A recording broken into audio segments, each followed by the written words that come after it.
इस जिले के पूर्व जिलाध्यक्ष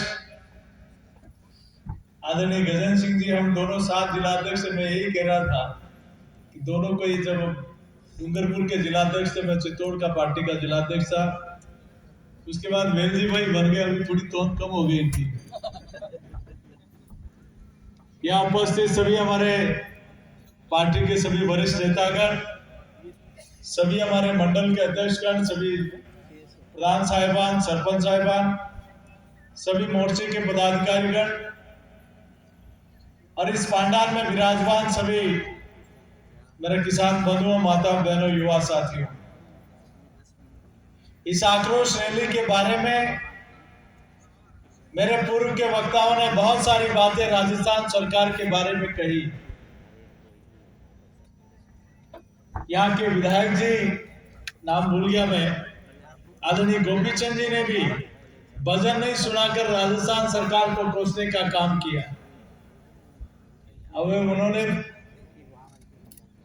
संचालक महोदय ने कहा कि ये घर पे अकेले सोते, घर पे अकेले रहते हैं।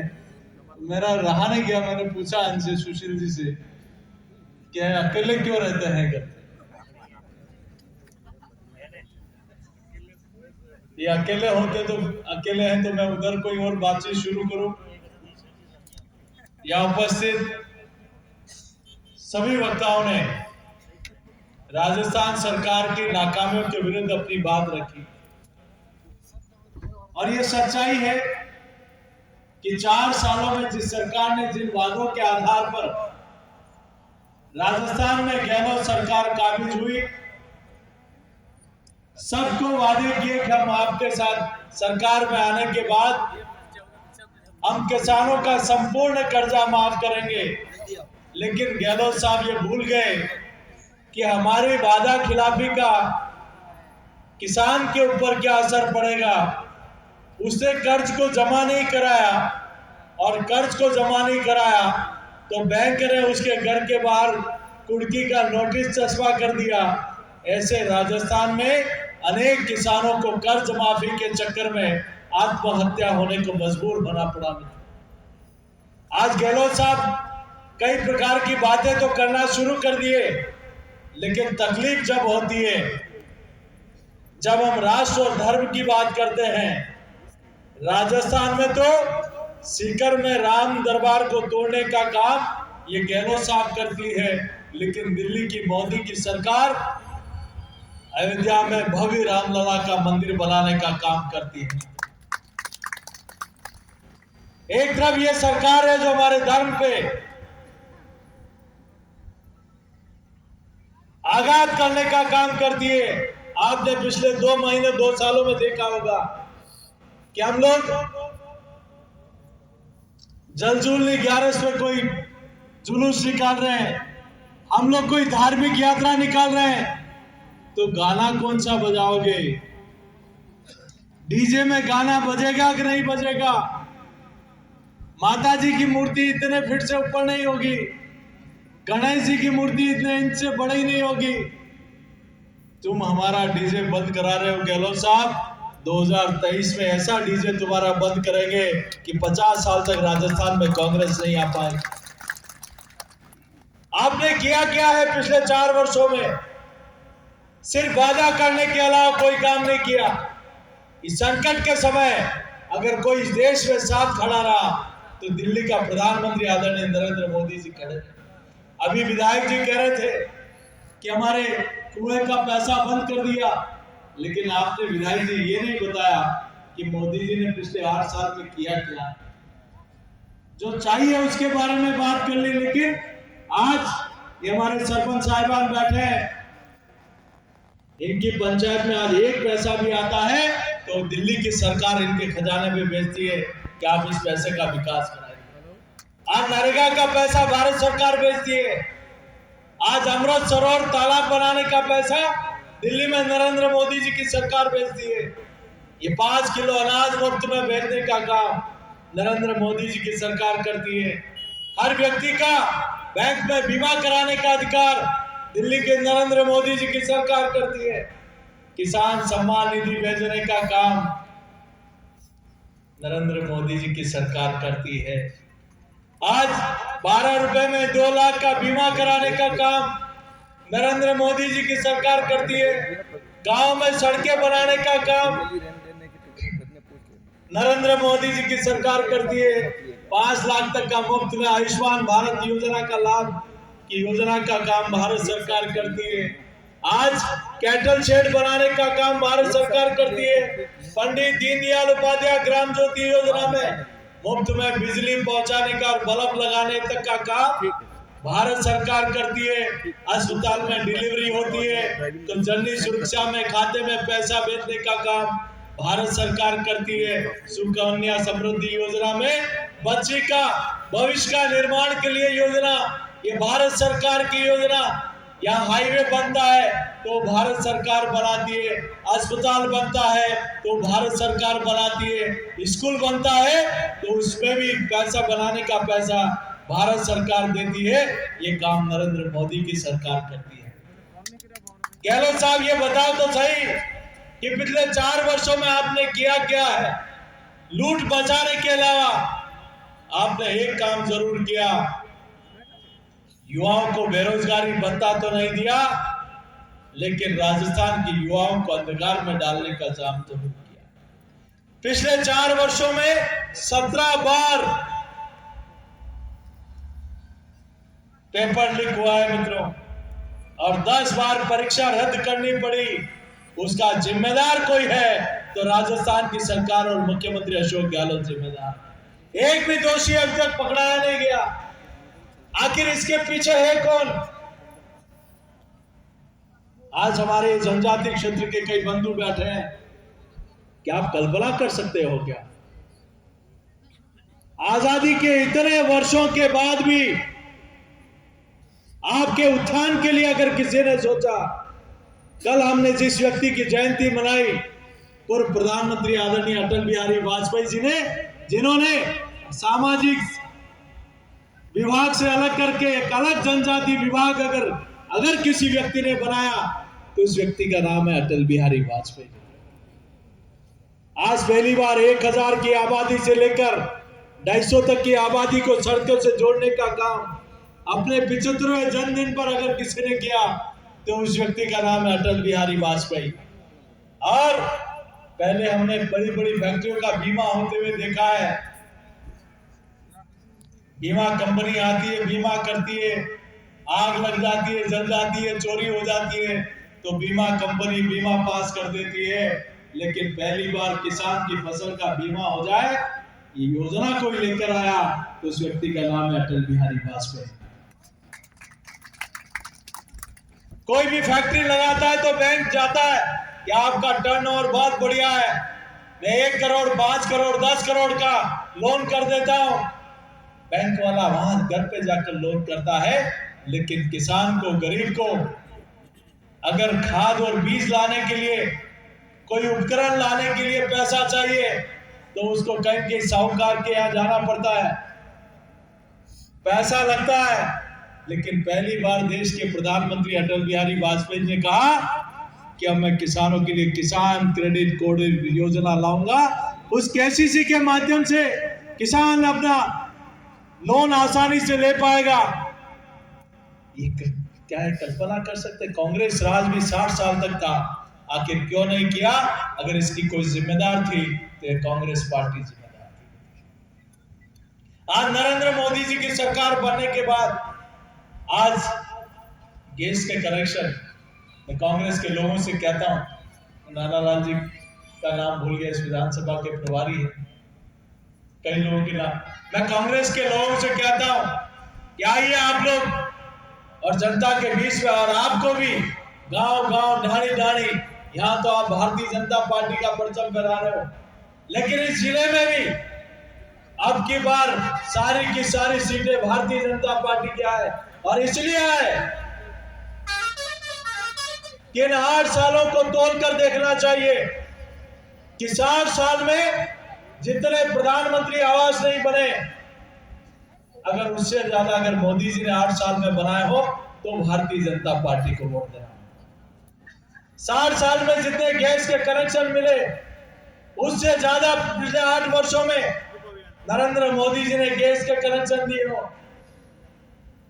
तो भारतीय जनता पार्टी को वोट देना। और 60 साल में जितने बैंक में खाते नहीं खुले उससे ज्यादा अगर बैंक में खाते नरेंद्र मोदी जी ने खोले हो तो भारतीय जनता पार्टी को वोट। हम कल्पना नहीं कर सकते कि वही बैंक थे, वही व्यवस्था थी, वही अधिकारी थे, लेकिन आखिर क्यों नहीं हुआ काम? क्योंकि गरीब मां की कोख से पैदा होने वाला व्यक्ति इस देश के प्रधानमंत्री की कुर्सी पर बैठा, उसको पता है कि आज नरेगा के पैसे में कैसे चोर चिंदी करते हैं। इसलिए आज खाता खुल जाएगा तो नरेगा का पैसा भी सीधा खाते में आएगा और किसान सम्मान निधि का खाता भी सीधा खाते में आएगा। मोबाइल पे मैसेज आएगा कि आपके खाते में इतना पैसा आ गया। मेरी माताएं बहनें बड़ी संख्या में बैठी है। क्या हम कल्पना कर सकते हैं कि राजस्थान में रोज हम अखबार पढ़े तो खबर आती है कि आज इस बच्ची के साथ बलात्कार हो गया, आज इस महिला के साथ दुराचार हो गया, आज इस अध्यापिका को जयपुर में जिंदा जला दिया गया, आज उदयपुर में कन्हैयालाल। मुझे जब यहाँ आया तो लोगों ने बताया कि यहाँ कुछ पार्टी विशेष के लोग कुछ नया गठबंधन बना रहे हैं। आपको पता है कन्हैया टेलर की हत्या किसने की? आपको पता है कि उसका दोस्त पहले कौन था? एक दर्जी की दुकान का टेलर का काम करने वाला कन्हैयालाल जी साहब, उसके सामने भी उसी एक व्यक्ति टेलर का काम करता था। दोनों में बहुत अच्छी दोस्ती थी।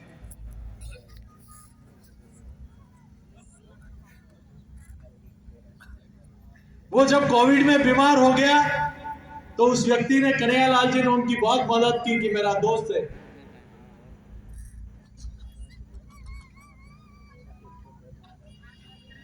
उसकी डेथ होने के बाद उसके बच्चे को अपने बेटे जैसा माना। वो रोटी खाता था तो उस बच्चे को बुलाकर पहले खिलाता था, वो चाय पीता था तो पहले उसको बुलाकर चाय पिलाता था।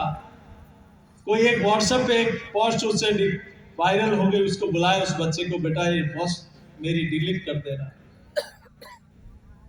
उसने डिलीट कर दी और uसी लड़के ने दूसरे दिन जाकर कन्हैया जी के खिलाफ एफआईआर दर्ज करा दी। किस पे विश्वास कर रहे हो?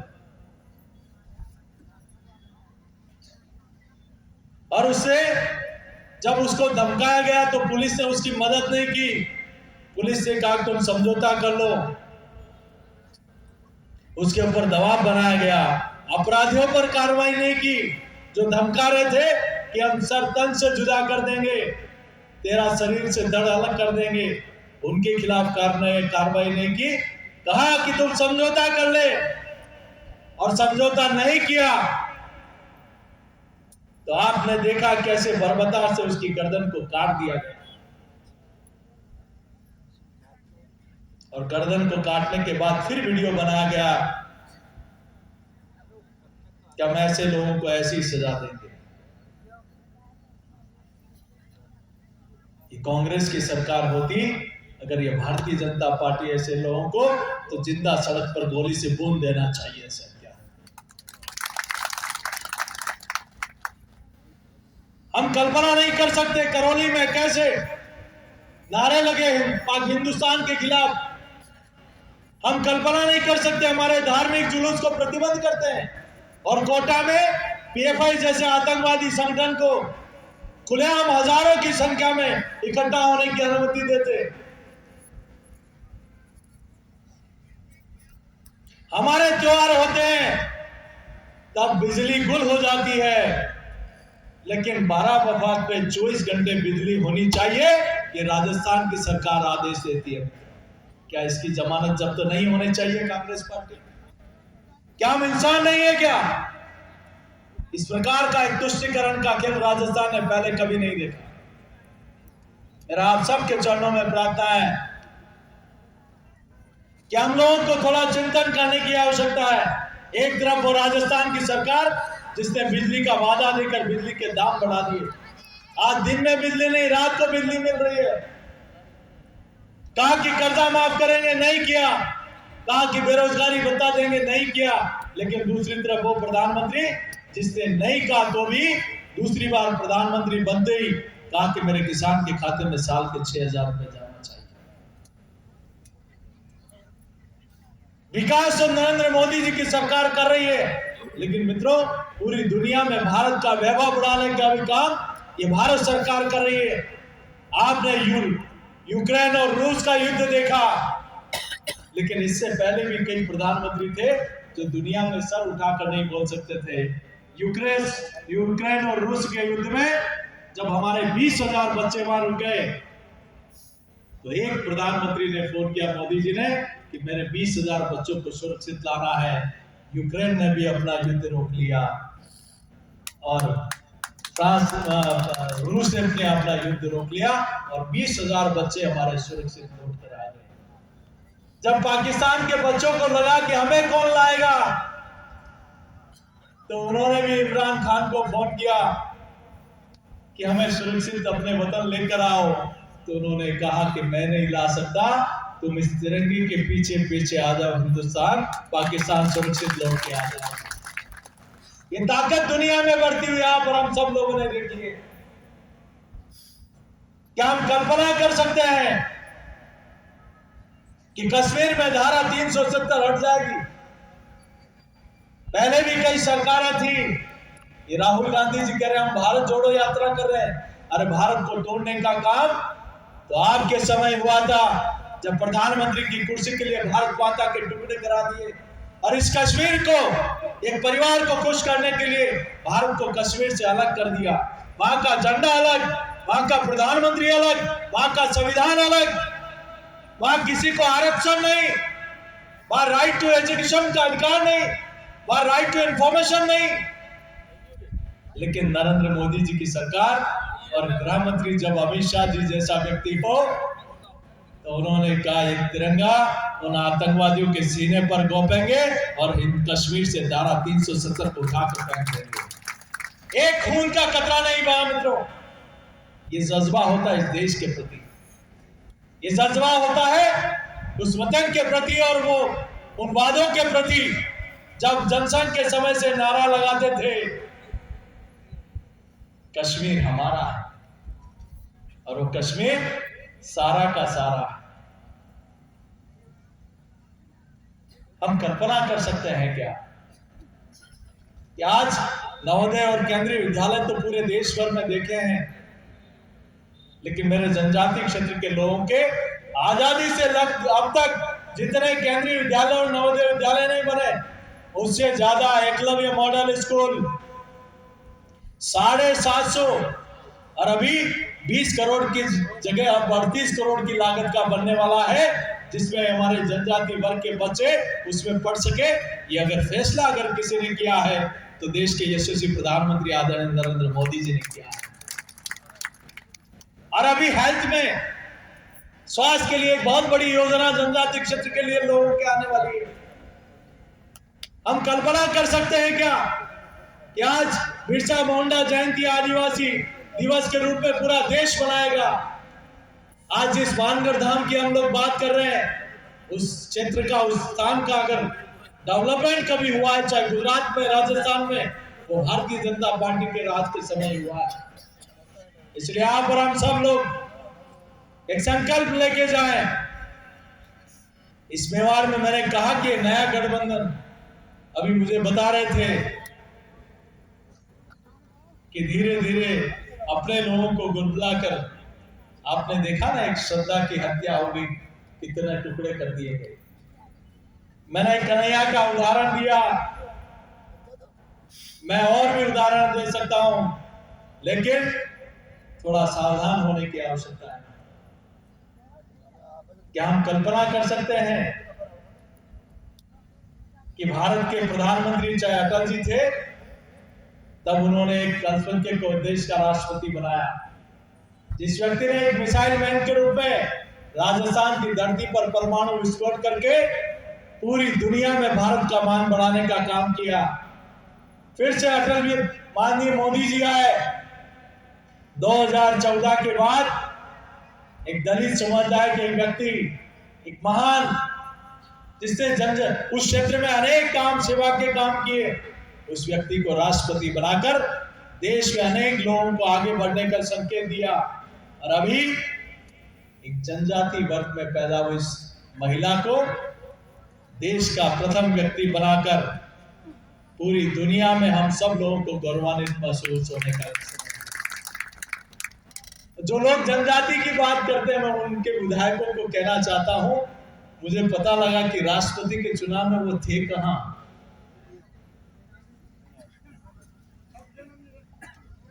हम लोगों को प्रश्न करने की आवश्यकता है।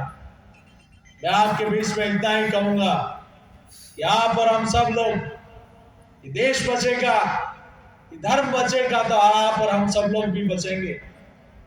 राजस्थान में तो राम दरबार को तोड़ने का काम कर रही सरकारें। अलवर में आप लोगों ने देखा होगा, एक महादेव के मंदिर को ड्रिल मशीन से तोड़ दिया गया। लेकिन दूसरी तरफ मोदी जी की सरकार सोमनाथ का कायाकल्प कर दिया और उज्जैन महाकाल में भव्य महालोक का एक निर्माण कर दिया। और ऐसा यहाँ नहीं, देश के चारों धाम को जोड़ने का नेशनल हाईवे का काम लगभग पूरा हो गया।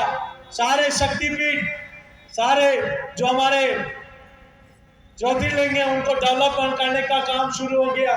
क्योंकि हमारा धर्म और संस्कृति है तो देश आगे है। और उसी के दम पर नरेंद्र मोदी जी ने संकल्प लिया है कि हिंदुस्तान अपनी आजादी के 75वां वर्ष मना रहा है और जब 100 वर्ष पूरे करेंगे तब हिंदुस्तान दुनिया का सर्वोच्च राष्ट्र बनेगा। ये संकल्प नरेंद्र मोदी जी ने लिया। इसलिए यहाँ पर हम सब लोग, मुझे लगता है समय की एक सीमा है और अभी विधायक जी ने भोजन की व्यवस्था की होगी, तो मैं उसके और आपके बीच में ज्यादा बाधा नहीं बनते हुए इतना ही कहूंगा कि राम दरबार को तोड़ने वाली सरकार, गहलोत सरकार की जमानत जब्त होनी चाहिए कि नहीं होनी चाहिए। हमें किसान का कर्जा माफ कराने वाली गहलोत सरकार को 2023 में धक्का देना चाहिए कि नहीं देना चाहिए? देना चाहिए। हमारे युवा विरोधी सरकार जिस बेरोजगारी भत्ता नहीं दिया, उस सरकार को सबक सिखाना चाहिए कि नहीं चाहिए? हमारे कन्हैया टेलर के हत्यारों को, हत्यारी सरकार को सबक सिखाना चाहिए कि नहीं सिखाना चाहिए? तो आइए यहाँ पर हम सब लोग संकल्प लें, भारतीय जनता पार्टी को बहुत बड़े बहुमत के साथ राजस्थान से जिताने का। हम संकल्प लें कि 2024 में एक फिर से बड़े बहुमत के साथ दिल्ली में नरेंद्र मोदी जी की सरकार बने। तैयार है हम लोग? तो दोनों हाथ उठाए, अपना मुट्ठी पीछे और एक जयघोष करें, बोले भारत माता की जय, भारत माता की जय, भारत माता की जय, वंदे मातरम, वंदे मातरम। मैं अर्जुन जी का भी धन्यवाद अर्पित करता हूं कि उन्होंने डॉक्टर से कहा कि आप स्वास्थ्य का पूरा ध्यान रखें, फिर भी नहीं, आज सम्मेलन है, मैं कार्यकर्ताओं के बीच जाऊंगा। ये आए, ईश्वर ने इनको फिर से दोबारा जीवन दिया है, लेकिन आज आप कार्यकर्ताओं के बीच में आए, मैं इनका भी धन्यवाद अर्पित करता हूं और यही कहते हुए देता हूं मैं अपनी वाणी को विराम। जय श्री राम।